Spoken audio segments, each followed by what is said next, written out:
తూర్పుగోదావరి జిల్లా అటవీ ప్రాంతంలోని చిరుతపులి ఉన్నట్లుగా గుర్తించామని జిల్లా అటవీ మంత్రిత్వ అధికారి ఎస్ భవానీ తెలిపారు. ఇతర బయట ప్రాంతాలలో చిరుతపులి సంచరించడం లేదని, కొందరు ఆకతాయిలు ఫేక్ ఫోటోలు వాట్సాప్ లో పెడుతున్నారన్నారు. ఇలాంటి వాటిని నమ్మొద్దని, ఇలాంటి ఘటనలకు పాల్పడిన వారిపై చట్టపరమైన చర్యలు తీసుకోవడం జరుగుతుందన్నారు.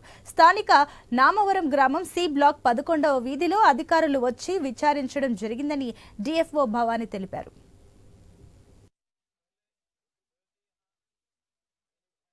చాలా దీంట్లో ఫేక్ మెసేజెస్ అనేది స్ప్రెడ్ అవుతుంది లెపర్డ్ గురించి.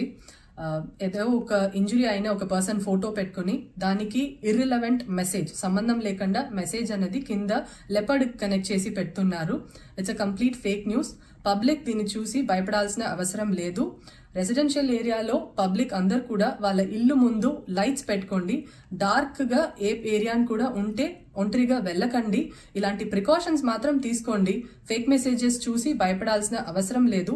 Forest department staff along with police department support కూడా పెట్రోలింగ్ లో చాలా చోట్ల ఉన్నారు రెసిడెన్షియల్ ఏరియాస్ లో. సో ఎవరు భయపడకండి ఫేక్ మెసేజెస్ చూసి. మీన్ వైల్ ఫేక్ మెసేజెస్ ఎవరు సర్క్యులేట్ చేస్తున్నారో వాళ్ళ పైన ఖచ్చితంగా యాక్షన్ అనేది తీస్తాము. ఇది law and order issue create చేస్తుంది fake messages. Hence do not circulate fake messages. మీకు వస్తే కూడా మళ్ళీ దాన్ని మీరు ఫార్వర్డ్ చేయకండి. That will create more panic among the public అండి.